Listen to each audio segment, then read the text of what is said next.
Welcome to Mystery Universe. Remember to support our channel, please subscribe. In the Sahara Desert, hidden by thick layers of sand, there may be ruins of several ancient civilizations at once. About 4,000 years ago, it was a place with lush vegetation and many animals. It is hard to imagine that people missed the chance to settle here. According to the legends told by the peoples who now live near the Sahara, particularly in the oasis city of Dakhla and the oases of Farafra and Bahariya, a long time ago there were many rich and developed cities in the place of the dunes. Especially popular among them are stories about the city of Zerzura, and this is not a fairy tale. Mention of this city was also found in the 15th century Arabic manuscript Kitab al-Kanuz, translated as the Book of Hidden Pearls, where Zerzura is described as a city built of white stone and full of treasures. It was home to the king and queen, who are described in the manuscript as sleeping, perhaps a hint that their bodies rested in a tomb, and the main gate of the city was carved with a bird with a key in its beak. The manuscript also speaks of black giants who guarded this main gate. Unfortunately, neither the author of the manuscript nor its exact date of creation is known.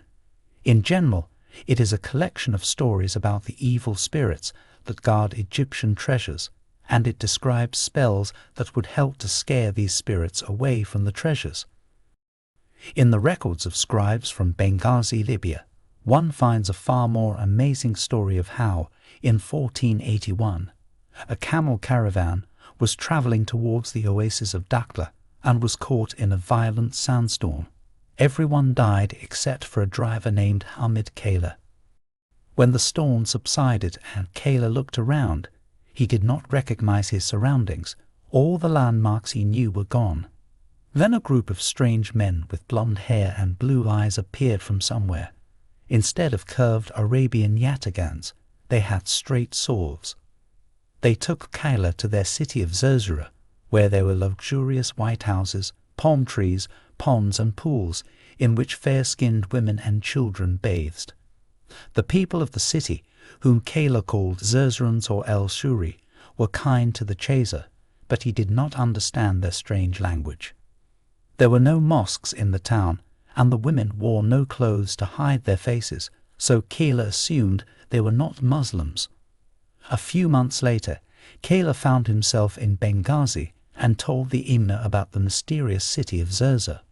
When the latter asked him how Kayla had left the city, and he hesitated to answer, then said he had run away, the Imna asked him why he would have run away if he had been treated with kindness, but then Kayla stopped talking altogether. The Imna suspected something wrong and ordered Kayla to be searched, and a gold ring with a large ruby was found in his possession. The Imna thought that Kayla had stolen the ring and had therefore fled the city.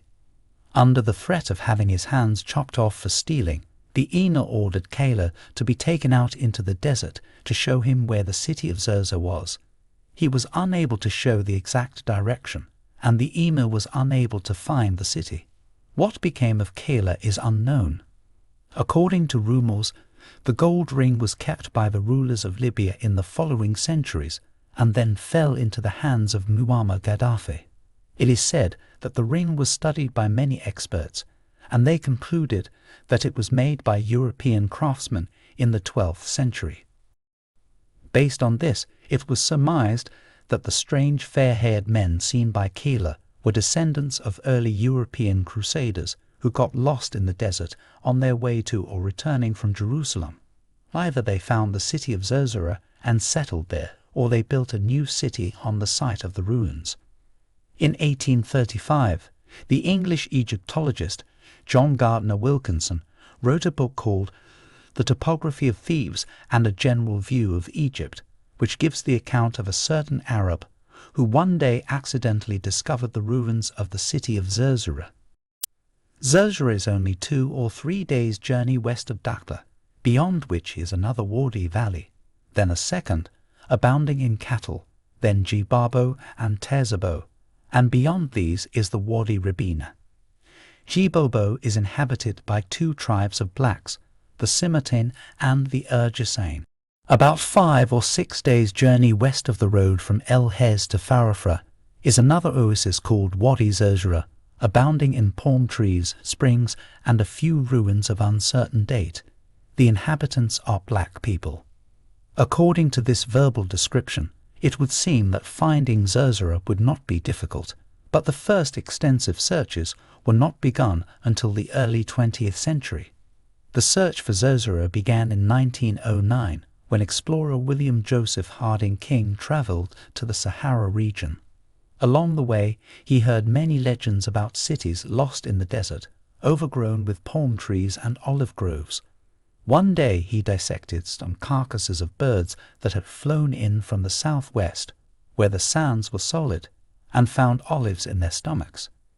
He was convinced that this showed that somewhere out there was indeed an oasis unknown to anyone, but his trek in that direction led nowhere. 6 years later, John Ball, director of Egyptian studies, tried to find Zerzura. He found a few clay pots 160 kilometers from Dakhla, but no trace of the ruins of the lost city. The major breakthrough in the search for the legendary Zerzura occurred between 1932 and 1934. A group of 4 men, including Ladislaus Almasi, Robert Clayton East Clayton, Hubert Pendrell, and Patrick Clayton, reread Wilkinson's book and decided that previous seekers of Zerzura had misinterpreted some of the directions. They set off on the expedition, figuring that now that they knew the actual route, they would find the lost city. And after 6 days of traveling, they did indeed reach 3 green valleys in the northwestern part of the Gilf Kiba Plateau, near the Libyan border. They soon found what looked like the ruins of a stone structure, on the wall of which were carved Egyptian hieroglyphics, among which was the name of Pharaoh Djedefre of the 4th dynasty. According to this discovery, historians have established a new time period of Egyptian presence in the Western Sahara. However, it was again not Zerzura. Until now, the location of this city with treasures is not known to anyone. Researchers only speculate that its ruins may be sand-buried in the area of the mentioned 3 green valleys of Tol, Abd el-Melik, and Wadi Hamra. The Hamra Valley has received the most attention as it is known for its vegetation, acacia trees and rock paintings. Also, an abundant river once flowed through it, and then the sands covered it up, but the water still flows under the sands. Thank you for watching, and to support please subscribe to Mystery Universe. Thank you.